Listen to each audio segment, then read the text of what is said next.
Hello mga ka-dance. So, ngayon sisimulan natin sa tanong na ano nakikita ng spirit guide sa'yo ngayon, no? Or anong nakikita sa inyo ng spirit guide nyo ngayon? So, again, this is a general reading supposed to be maraming energy here. So, nasa sa inyo na kung paano nyo filtered out yung mga message na matatanggap nyo. Lagi ko sinasabi, kung pili nyo sa inyo yung cards or yung mensahes para sa inyo, just leave it, no? And kung hindi naman para sa inyo at feeling niyo hindi kayo nagre-resonate doon sa message na yon, just leave it leave it the rest, no? So hindi niyo naman kailangan ipilit kung hindi talaga para sa inyo, no? And again, this is a pick a card. So supposed to be we have three groups here. So this is group 1, group 2, and group 3. So bibigyan ko kayo ng time para makapili kung ano ba yung cards na feeling niyo sa inyo or yung mismong tinatawag kayo, no? And kung nakapili na kayo, so pwede kayong pumunta sa description box and pindutin yung mga separate groups, no, para diretso na kayo doon sa mismong group nyo, no. So, hello group 1. So, this is your cards, no. So, again, ano nakikita ng spirit guide sa'yo ngayon? So, pinapakita sa unang card, no, Queen of Swords. So, your clear communication expresses what's best for all. So, dito pinapakita, nakikita ng spirit guide sa'yo kung gaano ka ka-observant na tao, no. So, pinapakita rin dito kapag may agarang decisions is nakakapag-isip ka kagad kasi nga you are a observant person, no. So, kumbaga, itatanong pa lang sa'yo, nasasagot mo na siya kagad. Kasi nga, nasasagot mo siya kasi nga nakikita mo rin kagad kasi nag-observe ka eh. No, kilala mo rin yung mga taong mapapagkatiwalaan mo at sa hindi. So, next is focus on your goals to bring great success. So, pinapakita dito na you are manifesting, no? So, Page of Pentacles, you are manifesting. Depende kung anong bang minamanifest nyo. And, pinapakita dito na yung eagerness mo sa isang bagay, no? So, it's maybe trabaho or pag-aaral, no, na related sa eagerness mo sa isang bagay, no? So, kumbaga, masaya ka sa ginagawa mo, no? And marami ka talagang goals sa buhay, no? Ayun yung nakikita ng spirit guide mo ngayon, no, sa'yo. And loyalty ka, parang sinasabi dito na totoong tao, no, sa ibang, sa lahat ng bagay, palagi ka nagpapakatotoo. Parang pinapakita mo kung sino ka, no? And maano ka din sa no, sa pera or malakas ka mag-manifest, no? Pinapakita rin dito. And kaso nga lang, meron ka lang talagang conflict of interest, no? So, hindi ka lang talaga, parang impatient ka, no, sa bagay. Kasi nga, marami kang ginagawa, yung eagerness mo din, no? Kumbaga kapag gusto makuha yung, alam mo, may gusto ka, gusto mo kagad siyang makuha, no? So, nakikita ng spirit guide mo, no, na you are impatient din, no? Minsan, okay? Kasi nga, parang lagi ka naghihintay, no? Parang ganun. Conflict of interest, no? Minsan kapag hindi mo nakukuha rin yung isang bagay, parang nawawalan ka na rin ng gana sa isang bagay, no, na ginagawa mo. And also, we have Ace of Swords. Speak your mind to solve your problems, no? So, clarity, no? Maybe may darating na clarity sa'yo, no? Or kailangan, halimbawa, may bagay ka na lang mong ginagawa, kailangan i-breakthrough mo na yun, no? So, kailangan ng transformation sa'yo, no? So, through logic of power, no? And sinasabi dito, lahat ng kutob mo is nagmamatter, no, sa isang bagay. For example, sinisiraan ka ng isang tao, no? Halimbawa, kinukutuban ka, sinisiraan ka. Yes, maniwala ka daw doon, no? Maniwala ka sa kutob mo. Ayun ang sinasabi dito sa cards. And also, trust your own counsel first. Di ba sinabi na rin dito na talagang trust mo kung yung nararamdaman mo, kung ano ba yung totaling mapapakiramdaman mo, no? And also the high priestess, no? So, maybe you are intuitive person, no? Or you are center of attraction din talaga, no? Nakikita ni spirit guides. And you have a self-awareness, no? So, alam mo talaga kung sino yung totoo sa hindi, no? Para siyang yin and yang, no? Nakikita mo yung positive and negative sa buhay mo. So, ayun ang sinasabi. And kailangan lang din talaga na change talaga, no? So, kaya may breakthrough dito, no? So, maybe kapag alam mo ng negative yung ginagawa mo or alam mo naman sa sarili mo na hindi siya tama, i-breakthrough mo na yun. Kasi pinapakita dito na kahit alam mo ng mali yung ginagawa mo, is tinutuloy mo pa din siya. no? Kasi because may eagerness ka nga, no? So, kailangan, no? And dito kasi is puro swords, no? Alam naman natin ang sword is ito yung struggles natin sa buhay, no? Nag-emphasize sa struggles natin. So, nakita ko dito na you are prone talaga sa problema, no? Sabagay, normal naman magkaroon ng problema, no? Sa atin, no? Kasi nga, sabi nga nila, ang problema is nakadikit na sa tao, hindi na ma-change yun, okay? And basta nga lang dito, pinapakita talaga na marami ka nararanasan na struggle sa buhay, no? Kaya minsan nagma-manifest ka talaga, no? Sana makuha mo na yung inihintay mo. And next is the tower, no? So, 7 of kaso nga lang naka-reverse, no? So, uh, maybe you are, weak foundation din talaga, no? Kaya, nawala rin, no? Kumbaga, kasi nga, parang, mahilig ka mag-doubt, no? Mahilig kang, natatakot kang sumubok, no, ng panibago. Kaya sinasabi nga dito, try to break through, no? Kumbaga, kung sinasabi, lumabas ka sa box mo, no? Kasi nga, medyo natatakot ka talaga, no? And syempre, try mo rin din talaga na, na lumabas sa box. Kasi sinasabi dito na, spirit guide mo is parang masyado kang nakukulong, okay? Na, na, hindi ka lang para doon, no? Kumbaga, may mga bagay na para sa'yo, no? Kung gugustuhin mo lang. Kasi nga dito is conflict of interest. Minsan kapag hindi na siya sa isang bagay na feeling mo hindi na napapasayo, minsan binibitawan mo siya kagad, no? Naglo-look forward ka kagad or nawawalan ka ng gana, no? Hindi mo na siya pinipilit, no? Kailangan din talaga na mag-take a risk ka, no? Paminsan-minsan, no? And kung kalimutan mo na daw yung mga nangyari sa nakaraan, no? Kasi feel ko kaya hindi ka rin nagkakaroon ng progress kasi nga naka-stuck ka sa past mo, no? So kailangan, sabi nga nila, wag tayong mag-focus sa past, mas mag-focus tayo sa present, no? Kasi kasi nangyari na yun, no? So wala na, nangyari na yun, tapos na yun. So kailangan pumasok ka na sa new chapter ng life mo, no? Huwag ka maging stagnant, sabi nga nila, no? Kasi kapag nanatili ka sa ganun, walang transformation na magaganap. So I think sinasabi dito ng spirit guide mo, you need to be undergo sa kailangan dumaan sa pagiging talaga struggles na yun na nararanasan mo para magkaroon ka ng self-growth and also improvement and transformations, no? And dito is, ayan, 8 of Swords. So, makikita mo talaga, try to self-reflect din talaga, no? So, minsan tumingin ka sa salamin and tanungin mo sa sarili mo, ano yung mga bagay na nakapagpabigat ng nararamdaman mo, no? Para makapag-look forward ka and also, lumabas ka sa sa box mo, no? Kasi dito is nakikita niyo is para siya nakakulong, no? Nakagapos siya, no? So, parang bitawan mo na yung mga dapat bitawan, no? Na galing sa nakaraan. Kailangan mo nang umusad, sinasabi ng spirit guide mo. Umusad ka na, parang ganun. Wag ka nang manatili diyan. Wag wag mong ilugmok yung sarili mo sa mga bagay na walang improvement, no? Kasi kapag nagpatuloy yan, mananatiling ganyan ka na lang, no? Wala nang progress talaga. So, pinapakita dito, kung mawala ka na, no? Kumbaga, lumabas ka sa box mo para maging maganda rin yung outcome ng buhay mo, no? So, sabi nga dito, trust the wait. Sabi ni spirit guide mo is, trust the wait. You are being prepared for your blessings. In order to receive, you have to be ready to receive. Things you are going through now are not random. Trust the flow of the universe. Diba? Sinasabi talaga dito na magtiwala ka sa sarili mo, no? Kasi dito, and also matutong maghintay. Pinapakita dito. Kasi nga, nakipakita sa card na you are impatient person, no? Kumbaga, kapag hindi mo na nga nakuha yung isang bagay, binibitawan mo na siya kagad, no? Hindi ka na nagtitake a risk. So, sinasabi dito, magtiwala ka sa daloy ng buhay mo, no? Kumbaga, just go with the flow lang sa mga nangyayari, no? And don't take it seriously. So, kumbaga, i-enjoy mo lang yung mga nangyayari. Kasi, halimbawa, nagkaroon ka ng struggles or nagkaroon ka ng problema.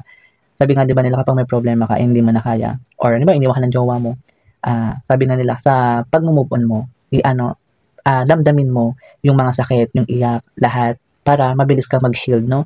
No, parang ganon. So, trust the flow, magtiwala ka, no? Na kaya mo lagpasan lahat to throughout ng buhay mo. No, kasi nga sabi nga nila, di naman ibibigay sa'yo ni Lord yung isang problema kung hindi mo kayang lagpasan. And also, you are being prepared. Piniprepared ka ni universe or sinasabi ng spirit mo, piniprepared ka naman ni universe para sa mga blessings, no?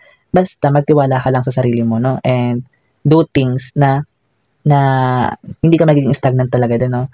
So, tanggalin din mo din daw yung doubt sa sarili mo, no? Kasi may sinasabi ng spirit guide ko na lack of trusting yourself, parang ganon. Kulang ka lang sa tiwala sa sarili, no? Magtiwala ka lang sa sarili mo and gawin mo yung mga dapat gawin and pinapakita naman dito kapag yung goals mo kapag ginagawa mo, masaya ka naman. Kaso nga lang talaga, you are impatient person, no? So, try to break it, no? Break mo yung ganong cycle mo or ganong thoughts mo about it, no? Or actions mo. I-break through mo na yan. Wag mo nang masyadong yan, karirin yung pagiging ganon, okay? Putulin mo na yung cycle na ganyan. So, thank you, Group 1. Sana nakuha niyo yung mensahe na para sa inyo at yung gusto nyo marinig, no? So, this is a guide, no? Para sa inyo. At thank you for watching. So, hello Group 2. So, ngayon, ano nakikita ng spirit guide sa'yo ngayon, Group 2, no? So, the first card is Three of Swords, no? So, release, optimism, forgiveness, and distractions or recovery. I think galing ka sa sa cycle na, for example, is third party, third party or pagiging dumaan ka sa, yung iba sa inyo is broken-hearted, no? Galing lang sa past relationship, okay? So, nakikita sa'yo ng spirit guide mo na you are still healing pa ngayon, no? Nag-heal ka pa ngayon sa nakaraan relationship mo, no? Or even kahit hindi naman relationship, siguro sa isang tao na nanakit sa'yo, no? So, pinapakita dito na nasaktan ka talaga. And dumaan din dito talaga na hindi mo na nakayanan, no? Kumbaga, parang feeling mo na, iisip mo sa sarili mo na parang pinagsakloban ng langit at lupa at iniisip mo na bakit sa dinami-dami ba't ikaw pa ang nakakaranas nito, no? So, sinasabi ng spirit guide mo na mag-look forward ka na, no? So, magpatawad ka. Sabi, forgiveness. Give forgiveness to those people hurting you, no? Na sinaktan ka talaga ng matindi, no? And sinasabi dito sa pangalawa is, open your heart and receive the emotions around you.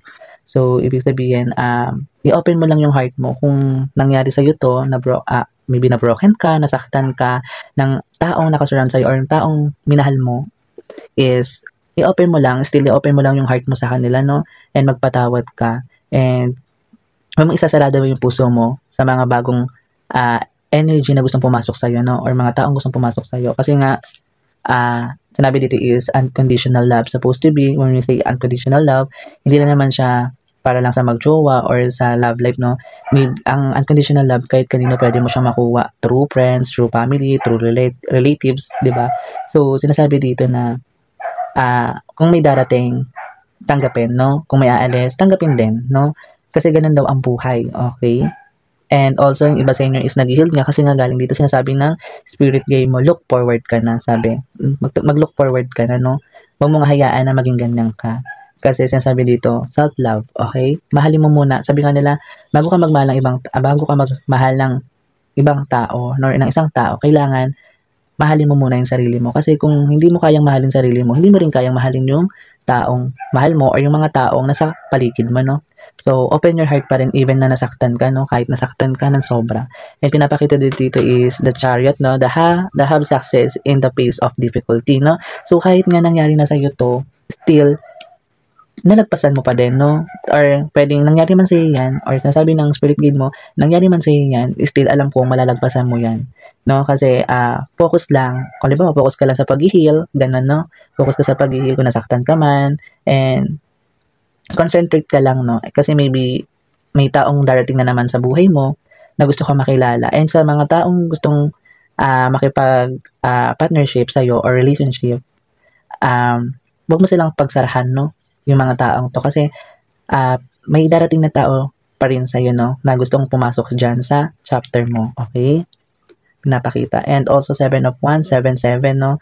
So, sabi nga nila is 7 is our lucky number. Siguro swerte kang tao ka. Sabi nga nila kapag nasasaktan ka, kung sino pinasasaktan, sila pa yung nagmamahal, di ba, no? Sabihin mo pagmahal ka and talagang you are lucky and maswerte ka kasi nga, sabi nga nila kapag ikaw ang nasaktan, maswerte ka pa rin kasi hindi ikaw yung taong nananakit, no? Nananakit sa ibang tao. Ibig sabihin you are a genuine person, no? Talagang totoo ka, parang pag nagmahal ka, no?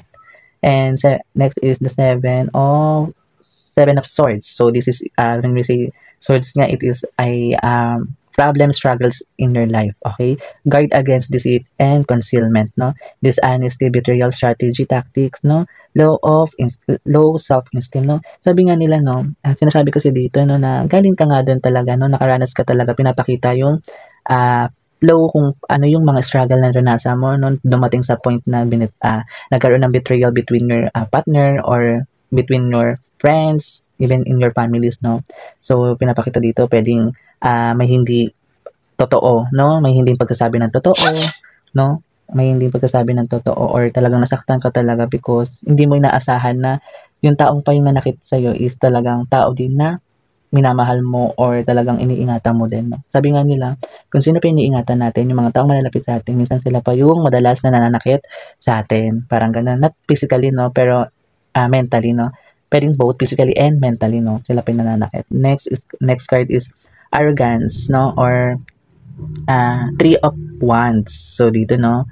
Sinasabi dito na talagang dahil nga dyan sa pinapakita dito yung obstacles ng buhay mo, ng mga struggles mo, na kung saan talagang minsan dumaan ka sa point na wala ka nang makakapitan, no? Kahit alam mo, ang dami-dami mong kilalang tao, ang dami mong friends, ang dami mong pero ni isa parang natatakot kang mag-open, no? So, kaya nga nakalagay din dito is open your heart, no? Minsan, wala namang masama kung i-share mo yung problema mo, no? Basta doon sa taong alam mong totoo, no?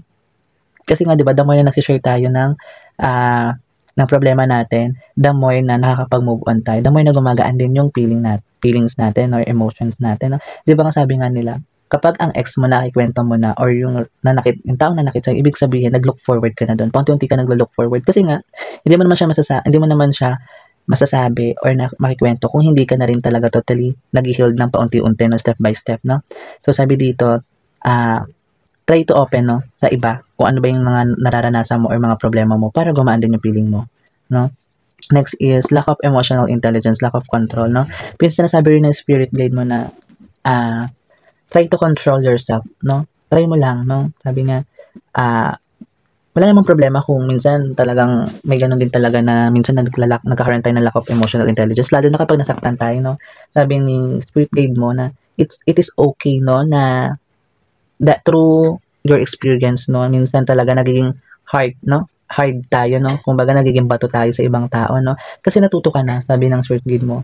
Okay lang na maging bato sa ibang tao, no? Kumbaga yung puso mo gagawin mo siyang bato na matigas na, no? Kumbaga parang sinubok na talaga ng panahon. Okay lang daw 'yun kasi nga totoo naman nanggaling ka sa mga struggles ng buhay mo, no? Struggles na kung saan natuto ka.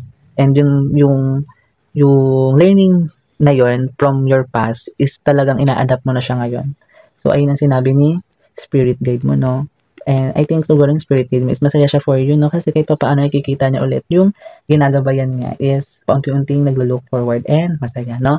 So, here is Six of Cups. Kung makikita mo is reminiscing, no? Or naaalala mo yung taong mga mahal mo sa buhay, okay? Sinasabi din sa'yo ng spirit guide and the universe, you are a good friend or you are a good person talaga. Kasi makita dito na mapagmahal ka talaga, no? Maalaga. Talaga makikita mo talaga kung sino kang tao ka, no? Kung sino nanonood nito is napakabuti mong tao, no? Sinasabi dito. And madalas ka daw nagre-reminisce dun sa mga taong iniwan ka, no? Not only in relationship or partnership, no?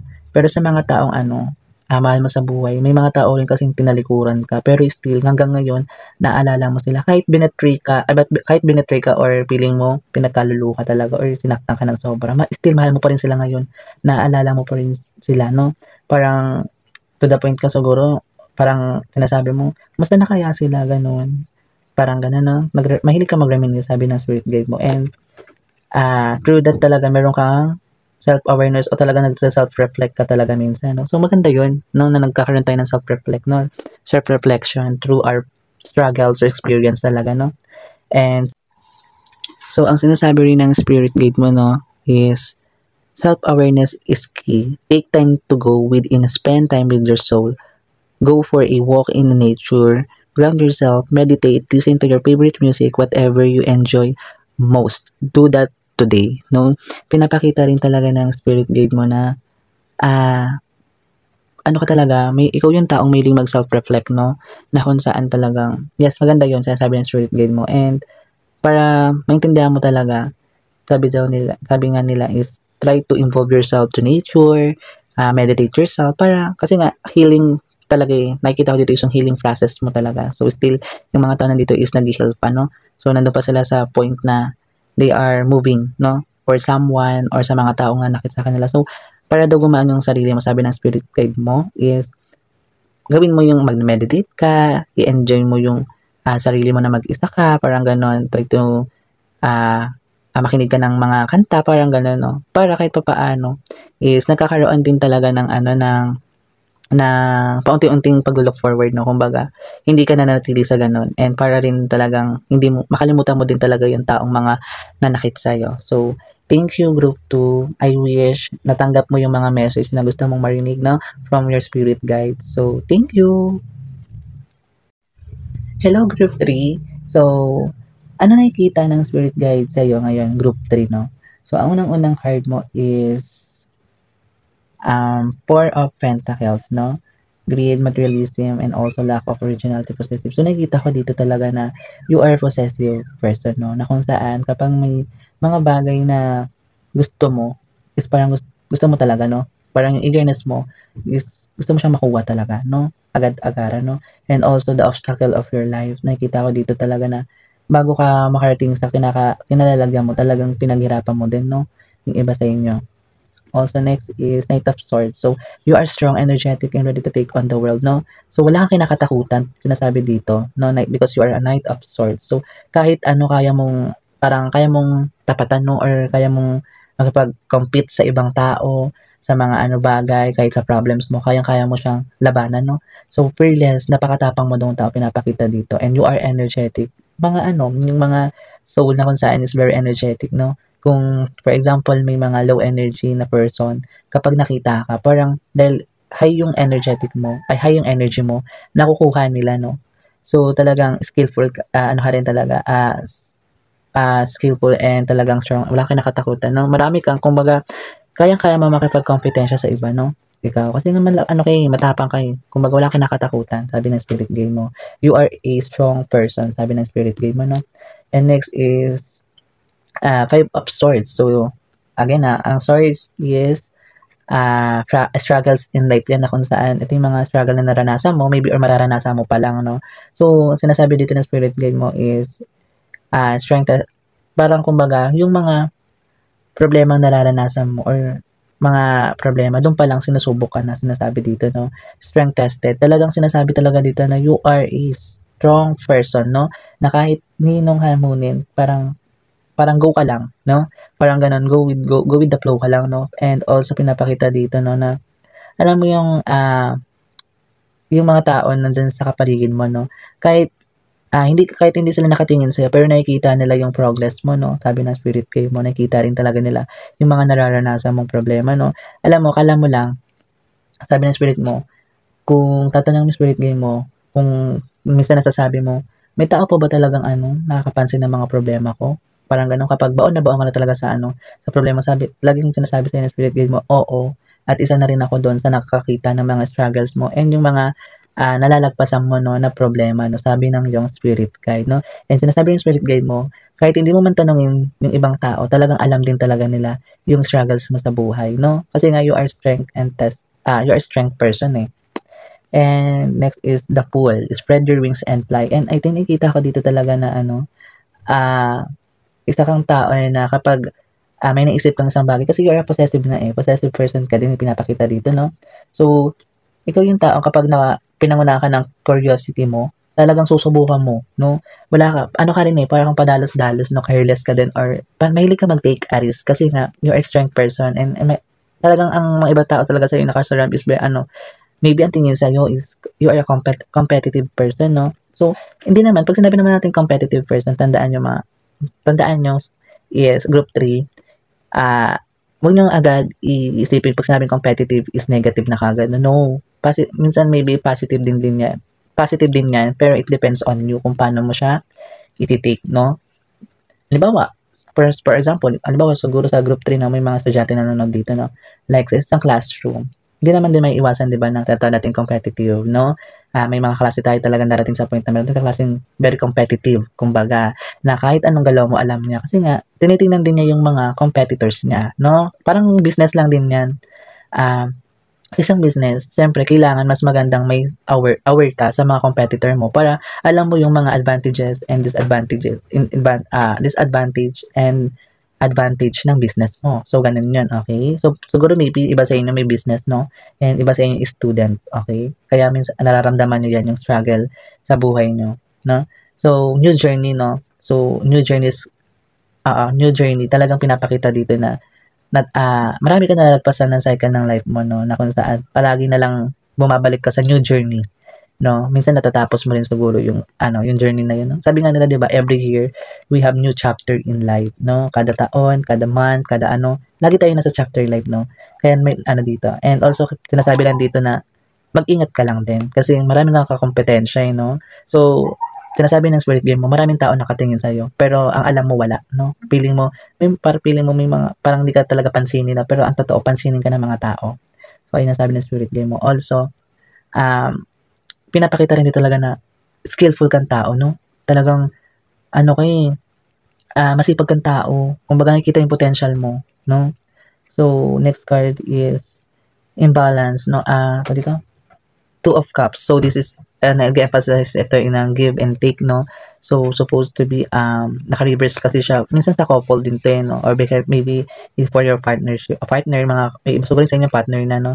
Partnership, no? Or pwedeng business, gano'n, na nakipag-partner ka, no? So, ibalanse mo lang daw, matuto kang magbalanse. Halimbawa, kung ano yung natanggap mo, matuto kang magbalik, no? Hindi naman siya nire-require na ibalik mo, pero kumbaga alam niyo ba yung salitang utang na loob, no? Hindi naman talaga, pag sinabing utang na loob, yung marunong ka lang ibalik kung ano yung mga nakuha mo nun sa taong tumulong sa'yo. Parang gano'n, matuto ka, no? Na kung may tumulong sa'yo, tulungan mo din kapag kailangan din niya ng tulong, no? And wag ka rin daw matakot, sabi ng spirit guide mo, wag kang matakot sa rejection. Siguro kung may nakipag-partnership ka talaga or may you are entering love life, no? Nag-enter ka sa relationship or partnership sa business, wag ka matakot sa rejection, no? Wag ka daw matakot na ma-reject, no? Kasi true that naman din kasi may improvement din naman din kasi nangyayari sa atin kapag na-reject tayo, no? May mga transformation na nagaganap sa atin when kapag nare-reject tayo, and maybe it's a separation din talaga, no? So, next is the Three of Cups, no? Three of Cups pala, sorry. So, nabubulol na ako. So, Three of Cups. Kadalasan talaga dito is yung talaga, yung relations, pagiging, sa relation, no? Maybe sa tao, gano'n, relation sa tao. Celebrate your success with those you care about.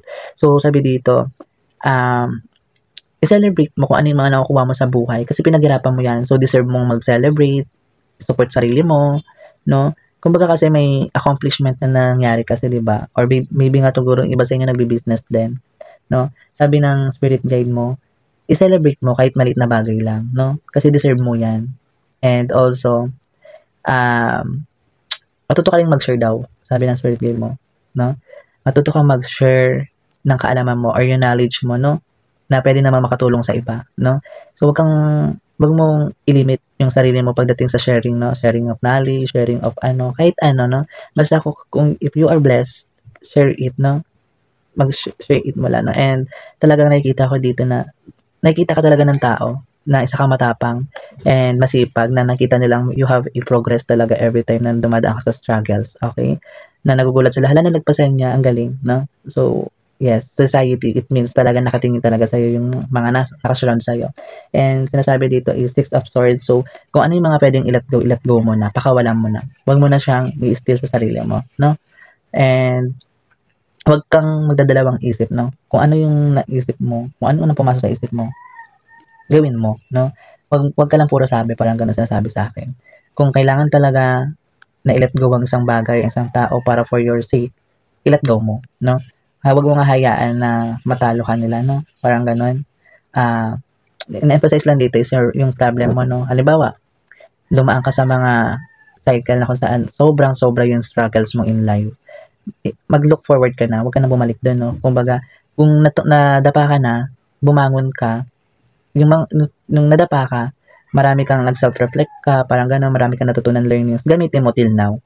And, piling mo na kung naulit yung cycle na gano'n, i-break mo na siya, no? Huwag mo na siyang gagawin ulit. I-let go mo na. Kaya pag may taong bumabagabak sa isip mo and feeling mo unhealthy na, hindi na siya nakakatulong sa'yo, i-let go mo na. Matuto kang mag-let go, no?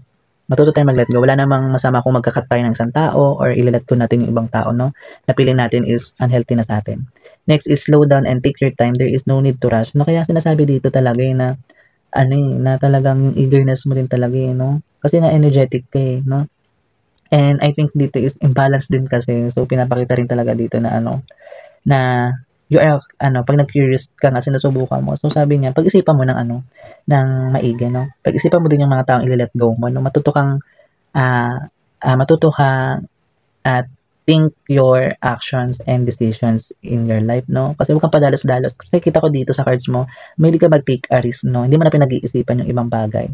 So, sabi dito, slow down and take your time. There is no need to rush everything. So, dadating naman din tayo sa right time na kung saan magiging successful tayo, makukuha natin yung mga wants natin and needs natin, and mangyayari yung mga dream natin no, or yung goals natin in life. Sabi ng dito ng spirit mo, you are already doing your part. So, nagagawa mo naman, sabi ng spirit being, nagagawa mo na yung part mo. So, kapag nagagawa mo na yung part mo, kasi pinapakita dito yung, kasi nga dami mong ginagawa, di ba? Parang dito kasi fearless, competitive, and also pinapakita sa akin na you are a strong person, and maybe talagang iba sa inyo may pagka-leadership here, no?